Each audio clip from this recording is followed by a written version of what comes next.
Media fill. Method of evaluating an aseptic process and find out the weakest link by using a microbial growth medium. It is a tool that is used to assess the capability of an aseptic process to deliver a drug product that is sterile and free from microbiological contamination. Media fills are understood to be synonymous to simulated product fills. Broth trials, broth fills. An aseptic processing operation should be validated using a microbiological growth medium in place of the product. This process simulation, also known as a media fill, normally includes exposing the microbiological growth medium to product contact surfaces of equipment, container closure systems, critical environments, and process manipulations to closely simulate the same exposure that the product itself will undergo. The sealed containers filled with the medium are then incubated to detect microbial contamination. Results are then interpreted to assess the potential for a unit of drug product to become contaminated during actual operations, e.g., startup, sterile ingredient additions, aseptic connections, filling, closing. Environmental monitoring data from the process simulation can also provide useful information for the processing line evaluation. Process simulation studies, media fills, are simulating the whole process in order to evaluate the sterility confidence of the process. Process simulation studies include formulation, compounding, filtration, and filling with suitable media. Simulations are made to ensure that the regular process for commercial batches repeatedly and reliably produces the finished product of the required quality. However, each process simulation trial is unique, and so it is not possible to extrapolate these results directly to actual production contamination rates. Validation of aseptic processing should include a process simulation test using a nutrient medium, media fill. Selection of the nutrient medium should be made based on dosage form of the product and selectivity, clarity, concentration, and suitability for sterilization of the nutrient medium.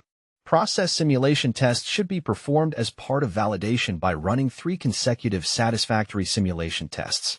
These tests should be repeated at defined intervals and after any significant modification to the heating, ventilation, and air conditioning HVAC system, equipment, or process.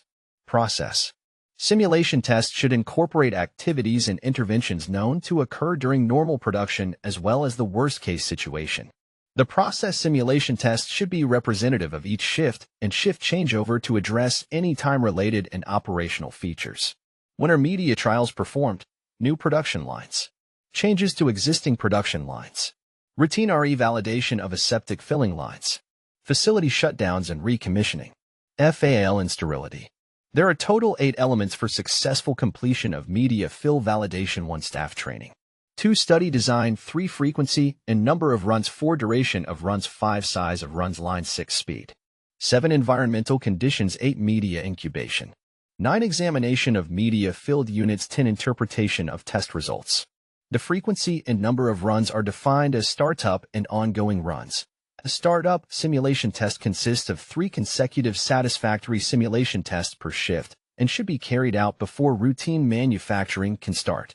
Start-up simulation tests are performed, for example, for new processes, new equipment, or after critical changes of processes, equipment, or environment, as for example significant personnel changes, a new shift. Modifications in equipment directly in contact with the product or modifications in the HVAC system. An ongoing simulation test consists of 1 satisfactory simulation test per shift and is mainly performed for the periodic monitoring of aseptic conditions during routine manufacturing, but also, for example, after less critical changes of processes, equipment, or environment, or if processing lines stand idle for more than 6 months. Ongoing simulation tests should be performed with each shift of each process line at least twice per year under the condition that there were no changes in the normal production procedures and no action limits were exceeded. When a processing line is initially qualified, individual media fills should be repeated enough times to ensure that results are consistent and meaningful. This approach is important because a single run can be inconclusive, while multiple runs with different results signal a process that is not in control. At least 3 consecutive separate successful runs be performed during initial line qualification. Each processing line every 6 months. All personnel who are authorized to enter the aseptic processing room during manufacturing should participate at least once a year. The most accurate simulation model would be the full batch size and duration because it most closely simulates the actual production operations. Worst-case conditions are often thought to be the largest container with the widest mouth as it is exposed longer to the environment. In general, a microbiological growth medium, such as soybean casein digest medium, should be used. Use of anaerobic growth media, e.g., fluid thioglycolate medium, should be considered in special circumstances.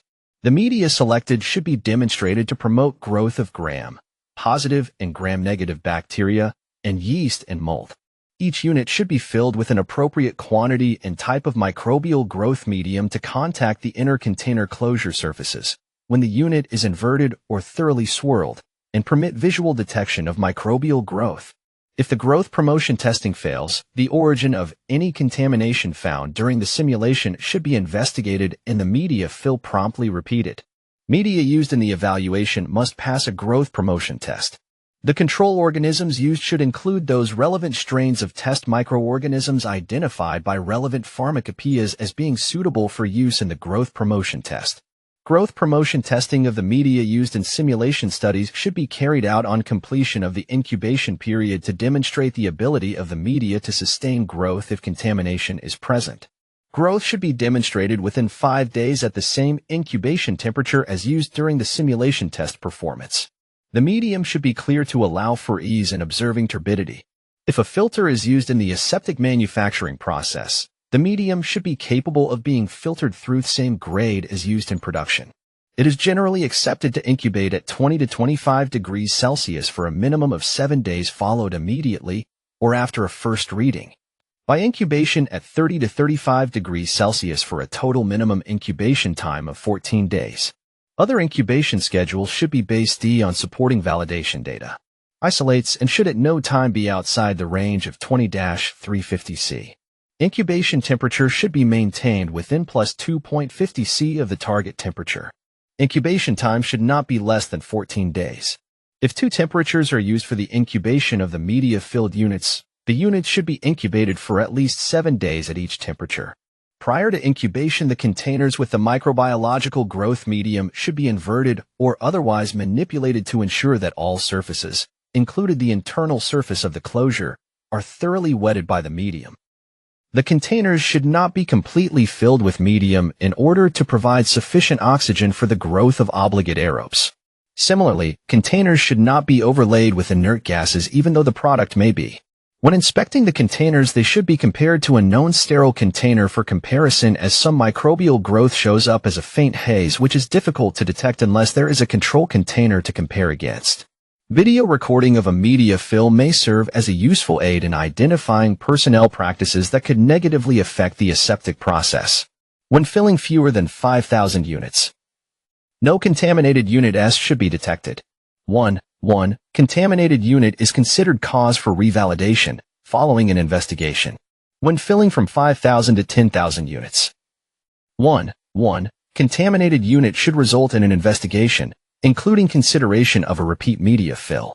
2. Contaminated units are considered cause for revalidation following investigation.